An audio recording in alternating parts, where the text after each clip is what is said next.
Perkenalkan, nama saya Lauresa Citra.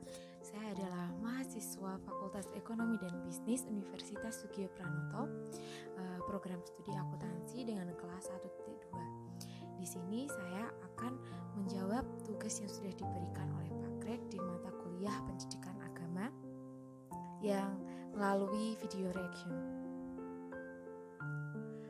Di dalam video yang sudah disiapkan terdapat 2 pertanyaan. Yang pertama, saya diminta untuk merangkum isi dari video. Yang kedua, saya diminta untuk mencari kutipan kitab suci mengenai persiapan menghadapi kematian supaya dapat menuju kehidupan yang baik nantinya di alam baka. Untuk pertanyaan pertama, kesimpulan yang dapat saya dapatkan dari video yang sudah disedia ada beberapa nomor. Yang pertama, manusia itu meninggal membutuhkan persiapan, terutama bagi mereka yang meninggal secara harmonis, atau dapat dibilang mereka yang sudah siap secara lahir dan batin, raganya dan fisiknya. Maka harus mempersiapkan diri. Nah, kapan hal itu harus mulai dipersiapkan? Yaitu sejak hidup saat ini. Yang bisa kita lakukan adalah hidup dengan harmonis, penuh kasih, tanpa dendam, tanpa musuhan, dan tanpa iri hati. Lalu poin yang kedua adalah bagaimana nasib orang yang meninggal dalam keadaan mereka belum siap, atau mungkin meninggal dengan keadaan yang tidak diinginkan, seperti mungkin pada waktu kecelakaan dan sebagainya. Nah, hal ini kita memahaminya dari sudut pandang bahwa alam itu ada 2, alam fana dan alam baka. Nah, orang mati itu sebenarnya adalah pintu menuju alam baka, dan manusia yang dikatakan sudah siap serta hidupnya baik dalam konteks penuh damai, ketentraman, tanpa iri hati dan sebagainya, maka akan dengan mudah dan dengan cara harmonis dapat masuk ke alam baka. Sedangkan mereka yang bisa dikatakan belum siap meninggal dalam konteks mungkin cara meninggalnya tidak baik, seperti yang tidak diharapkan, atau belum siap untuk meninggal, maka akan bahasanya ngelambrang. Nah, alam fana itu ada 2, alam yang kasat mata dan alam yang tidak kasat mata. Dan di alam baka, setelah kita meninggal, maka ada tahap, yaitu tahap penyucian sebelum nantinya masuk ke surga, atau dalam bahasa Buddha yaitu nirwana. Kalau orang yang meninggal tidak baik, itu masih di alam fana yang tidak bisa apa-apa, di alam fana yang tidak kasat mata, di alam fana tanpa fisik, mereka tidak bisa memutuskan suatu, dan itu merasa sangat menyiksa. Dan jika ditanya sampai kapan hal itu terjadi, maka setiap orang pasti berbeda dan tak terhitung lamanya. Ada yang sangat lama, bahkan sampai ribuan tahun, tergantung bagaimana pribadi orang itu masing-masing. Lalu nomor yang ketiga adalah orang yang sudah mati, seperti yang dikatakan, saat di alam fana yang tidak kasat mata, mereka tidak bisa mengambil keputusan.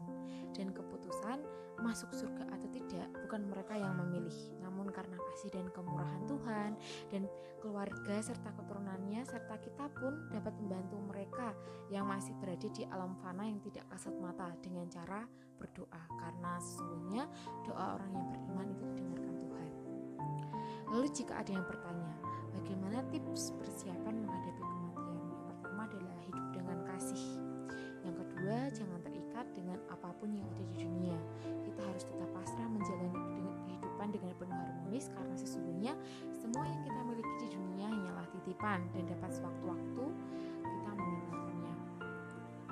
Lalu poin yang kelima yang saya dapat, Pak Greg dengan Romo membahas tentang pesugihan atau hal semacamnya. Nah, pesugihan atau hal semacamnya adalah hal yang membuat kita terikat dengan dunia, dan menurut agama kami orang Katolik, hal itu tidak baik, karena sesungguhnya kita hanya boleh meminta pada ilahi, pada Tuhan. Lalu jika ditanya apa yang bisa menyembuhkan segala penyakit jasmani dan rohani, jawaban yang paling tepat adalah doa itu tidak terbatas, seperti mau doa apa saja itu boleh. Yang paling penting di sini adalah ketulusan hati kita saat meminta pada Tuhan. Lalu setelah itu ada pembicaraan mengenai arwah yang mengganggu. Kenapa arwah yang mengganggu itu ada? Sesungguhnya arwah yang mengganggu manusia adalah mereka yang belum mendapatkan jalan dan sedang mencari perhatian dari manusia. Dan sebenarnya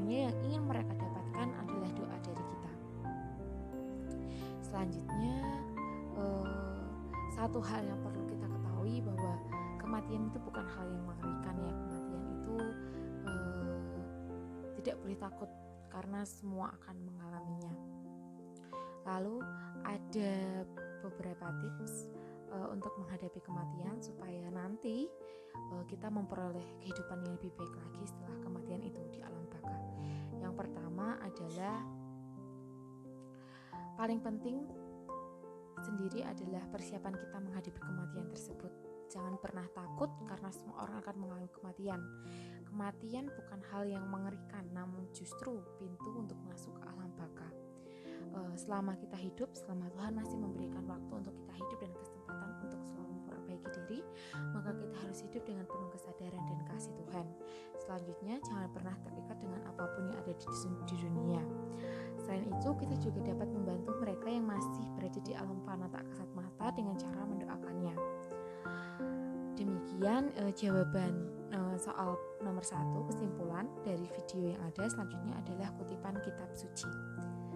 Saya mengutip dari Wahyu bab 14 ayat 13 yang di situ berkata, "Dan aku mendengar suara dari surga berkata, tuliskan berbahagialah orang-orang yang mati dan mati dalam Tuhan sejak sekarang ini.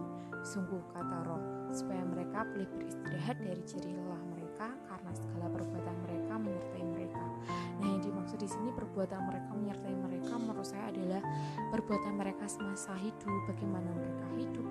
Apakah mereka hidup penuh cinta, penuh kasih, atau justru hidup penuh dendam. Dan itu nanti yang akan menentukan bagaimana kehidupan kita selanjutnya di alam baka. Demikian video reaction dari saya. Saya minta maaf jika ada kesalahan kata ataupun pengucapan yang tidak tepat. Tetap jaga kesehatan dan tetap jika pergi terapkan protokol kesehatan dan stay happy and healthy. Terima kasih.